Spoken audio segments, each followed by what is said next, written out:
A mensagem dessa noite hoje que nós vamos estar aqui observando é sobre os ensinos de Jesus. Durante o tempo em que Jesus esteve com seus discípulos, nós sabemos que há 3 anos o seu ministério, ele sempre mencionava que ele estava para ser preso, ser perseguido, ia sofrer, mas que ao terceiro dia ele ia ressuscitar. Para os discípulos era uma coisa muito vaga, muito longe, porque não era uma coisa comum, né, ter uma pessoa ressuscitada. E ele diz bem nessas palavras assim, em Marcos capítulo 9, versículo 30 a 32, diz assim: E tendo partido dali, passava pela Galiléia e não queria que ninguém o soubesse, porque ensinava os seus discípulos e lhes dizia: O Filho do Homem será entregue nas mãos dos homens e o matarão, mas 3 dias depois da sua morte ressuscitará. Eles, contudo, não compreendiam isto e temiam interrogá-lo. Ele sempre estava fazendo isso. Você vai encontrar essa passagem várias vezes nos evangelhos. Então, mas vai ressuscitar o terceiro dia. Imagina como seria difícil para os discípulos imaginar alguém que estava morto voltar a ter vida. Porque você sabe que 2 relatos que eu vou citar aqui na nossa mensagem está muito longe. Aconteceu há muitos anos atrás. O primeiro relato que aconteceu está em 1 Reis, lá no capítulo 17. 1 Reis, capítulo 17, encontramos o profeta Elias, né, trazendo de volta a vida ao filho daquela viúva de Sarepta, né? E aí, mas isso ficou nos rolos, nos pergaminhos, guardado há muitos anos. E ele diz bem assim, né, que para tentar, aqui naquele período, né, longe, eu nem sei se os discípulos de Jesus agora tinham tanto acesso aos rolos, pergaminhos, né?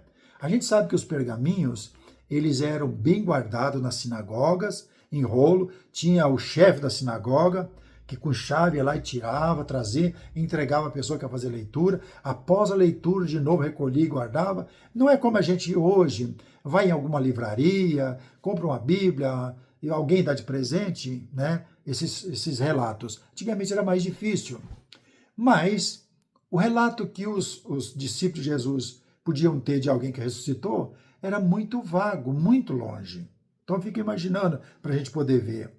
Ele diz aqui, no capítulo 17 de 1 Reis, no versículo 17 mesmo, ele diz bem assim: Depois disto adoeceu o filho da mulher, da dona de casa, e a sua doença se agravou tanto que ele morreu. Então disse ela a Elias: Que fiz eu, ó homem de Deus? Vieste a mim para trazer à memória minha iniquidade e matares o meu filho? Ele lhes disse: Dá-me o teu filho. Tomou-o nos braços dela e o levou para cima ao quarto onde ele mesmo hospedava e o deitou em sua cama.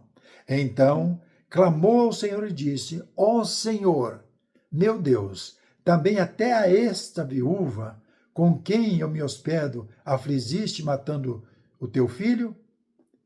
E estendendo-se 3 vezes sobre o menino, clamou ao Senhor e disse: Ó Senhor meu Deus, rogo-te que faças a alma deste menino tornar a entrar nele. E o Senhor atendeu a voz de Elias, e a alma do menino tornou a entrar nele e reviveu.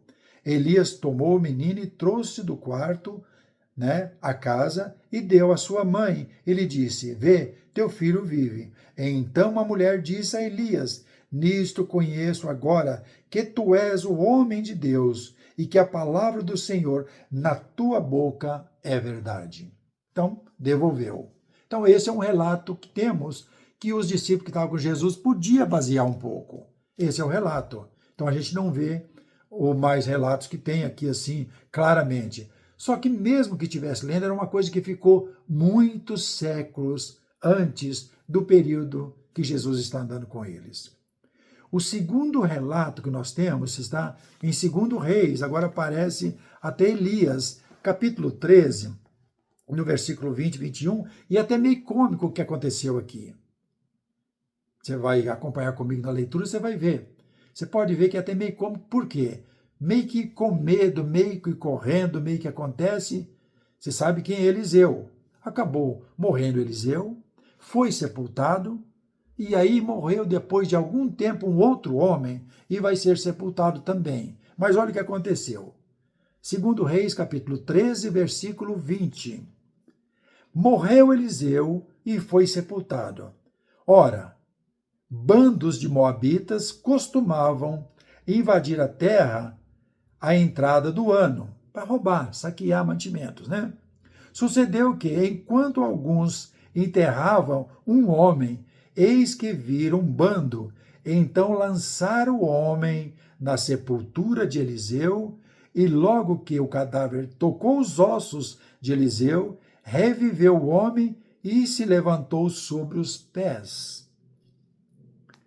Eliseu, nós sabemos que é o sucessor de Elias, que recebeu porção dobrada do espírito do qual Elias operava no período da sua profecia, né? Nós sabemos que Deus deu porção dobrada e pediu para Elias e Eliseu recebeu isso. E agora, ao tocar nos ossos de Eliseu, reviveu e se pôs de pé. Então, mas está muito longe tudo isso. Então, para a gente poder entender. E a gente fica pensando, como devem ser as coisas agora em nossos dias? Como devem ser as coisas? Estou falando nossos dias, mas baseando-se no começo do Evangelho. Agora, os apóstolos estavam ouvindo essas histórias, mas eles presenciaram, através de Jesus e através de Pedro, pessoas sendo ressuscitadas. Então, estava presente na vida deles. Muito fácil isso, né? Eles podiam pensar que estava muito longe o que aconteceu e não dar crédito. Mas agora está acontecendo bem perto deles. E aí eles podiam dar crédito. Em Lucas capítulo 7, nós encontramos essa história, que é uma história bonita, né? Uma história de vitória, né?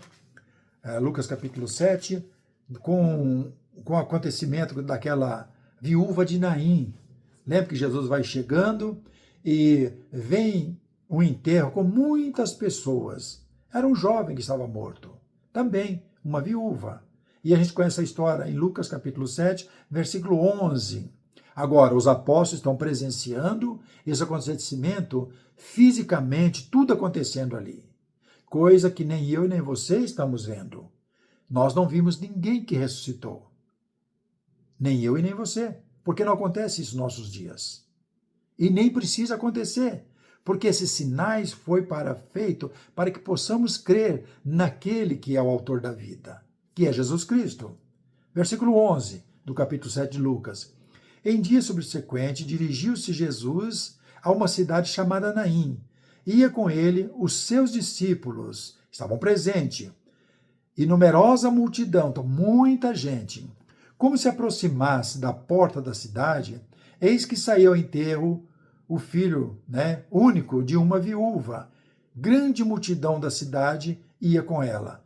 Vendo-a o Senhor, se compadeceu dela e lhes disse: não chores. Chegando-se, tocou o caixão ou esquife, parando-os, o conduziram e disse: jovem, eu te mando, levanta-te.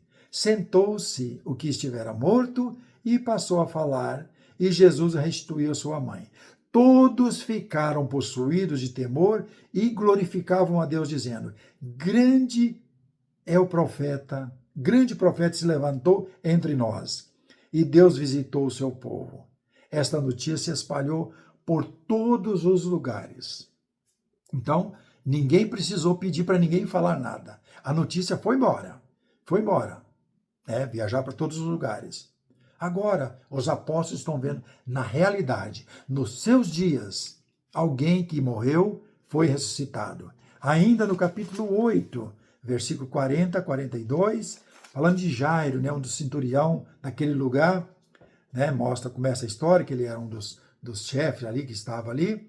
Mas no versículo 49 diz que falava ele ainda quando veio uma pessoa da casa do chefe da sinagoga. Porque ele falou: Senhor, a minha filha está morta, Dá para o senhor fazer alguma coisa?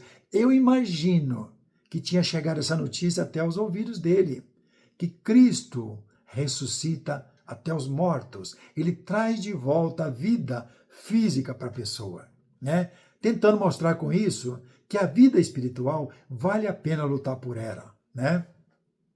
Aí na leitura, falaram, filho, já morreu e vieram correndo. Falava eles ainda, quando veio uma pessoa da casa do chefe da sinagoga dizendo, tua filha já está morta, não incomodes mais o mestre.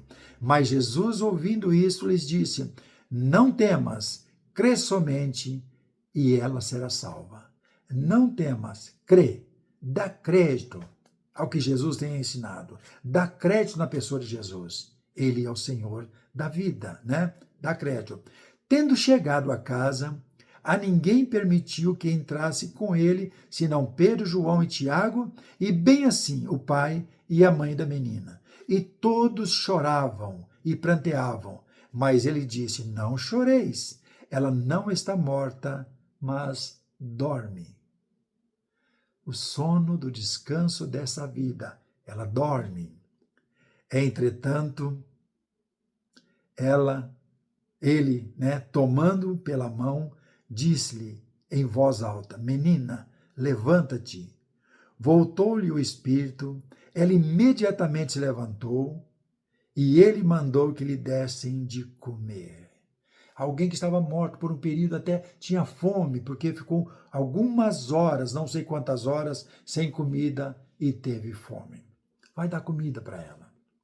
Os apóstolos estão vendo isso tudo de perto. Agora não precisa mais ficar só na dúvida se tem ressurreição ou não de mortos, que Jesus mencionava. Eu vou ser entregue nas mãos dos homens, eles vão me crucificar, mas ao terceiro dia eu vou ressuscitar. Não precisa ficar mais na dúvida, porque agora eles estão vendo fisicamente e pessoalmente estes feitos, né? Lembra um pouco mais em João capítulo 11, Lázaro, outra pessoa que voltou a ter vida. Depois, Dorcas, pela mão de Pedro, já no período da igreja, livro de Atos, capítulo 9, Tabita, o nome Dorcas, levantou, ela fazia túnica entre as outras senhoras, ela servia, ela sempre fazia tudo isso, para ajudar as pessoas. E voltou à vida, entregou de volta, Lógico, vai morrer de novo, como Lázaro, vai morrer de novo, mas tudo isso, Mas, e nós o que temos hoje? Quanto tempo aconteceu estas coisas que Jesus está ensinando agora para os discípulos e fazendo para eles poderem ver? É por isso que muitas pessoas não dão crédito nas palavras que nós falamos, que um dia vai ser ressurreto todos quantos dormem. Um dia vai ressuscitar as pessoas. As pessoas não dão crédito, porque ninguém está vendo. Para que perder tempo seguindo os evangelhos? Ouvir, ler a Bíblia, estudar a Bíblia, para que isso? Não tem valor, ninguém vai voltar. E algumas pessoas chegam até a falar, eu nunca vi ninguém ressuscitado. Você já viu? Eu nunca vi, você não viu? Crê apenas e espera em Deus. Crê apenas. Mas o apóstolo Paulo, logo no comecinho, ele já dá uma ajuda para a gente poder entender. Primeira carta aos Tessalonicenses, capítulo 4, versículo 13, encontramos estas palavras que nos ajudam nos dias de hoje, para que a gente possa ter a esperança e a fé que vai nos ajudar a chegar naquele dia, Primeira carta aos Tessalonicenses, estou chegando lá. Ele nos ajuda com estas palavras aqui, Parece que alguém estava perguntando para Paulo, escuta, tem as pessoas que já vieram para a igreja, se converteram, mas não estão mais, perderam a vida, já virou pó, já voltou ao pó. Aí Paulo ajuda, olha, não é bem assim. Olha que Deus está cuidando de todas as coisas. Isso é para mim e para você hoje, porque hoje não tem ninguém ressuscitando mais. E que os feitos que Jesus fez já ficou há 2000 anos atrás. Então a gente precisa ter fé hoje, porque Deus ainda não terminou com esse mundo. Ele ainda está esperando por muitas pessoas se converterem a Ele. Ele quer fazer uma família enorme. Não sei quantas pessoas Deus quer para ser seus filhos morando com Ele. Então, Nós devemos crer e esperar. Mas olha o que Paulo falou na primeira carta aos Tessalonicenses, capítulo 4, versículo 13. Não queremos, porém, irmãos, que sejais ignorantes com respeito aos que dormem, para não vos entristecer como os demais que não têm esperança. Pois se cremos que Jesus morreu e ressuscitou, assim também Deus, mediante Jesus, trará em sua companhia os que dormem. Ora, ainda vos declaramos por palavras do Senhor, isto, nós, os vivos que ficarmos, até a vinda do Senhor, de modo algum precederemos os que dormem.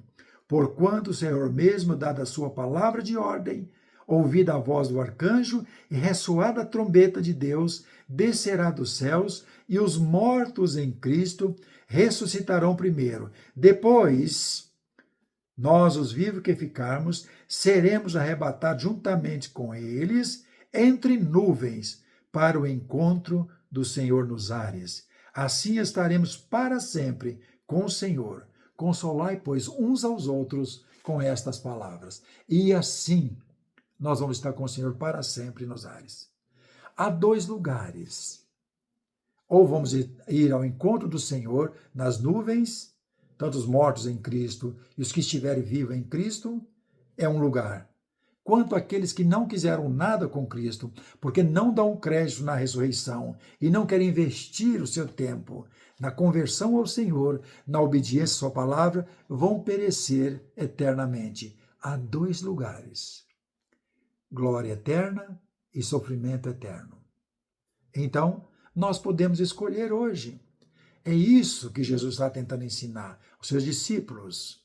Quando olhamos em Marcos, capítulo 9, versículo 32 a 34. Que eu vou ser preso, vou ser morto, mas ao terceiro dia vou ressuscitar.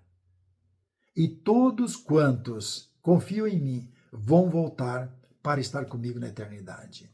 Que maravilha! Alcançarmos a vitória eterna. Só que ela é eterna, mas ela começa aqui, hoje. Crer somente e seguir os seus passos. Esse é o conselho que ele nos deu, o Senhor da vida. Que Deus nos abençoe e nos guarde. Espero ter ajudado vocês um pouco mais nessa mensagem desta noite e que o Senhor abençoe. E se você já é inscrito na nossa página e tem desejo que alguém entenda também isso, envie para outra pessoa. Fique à vontade. Se você tem uma página que quer publicar, publica nas suas redes sociais, ajude as pessoas. Seja um mensageiro do Senhor. Você não vai gastar nada. Simplesmente alguns segundos da sua vida para ajudar outras pessoas a entender as Escrituras para ter vida. Se você só está visitando, seja bem-vindo.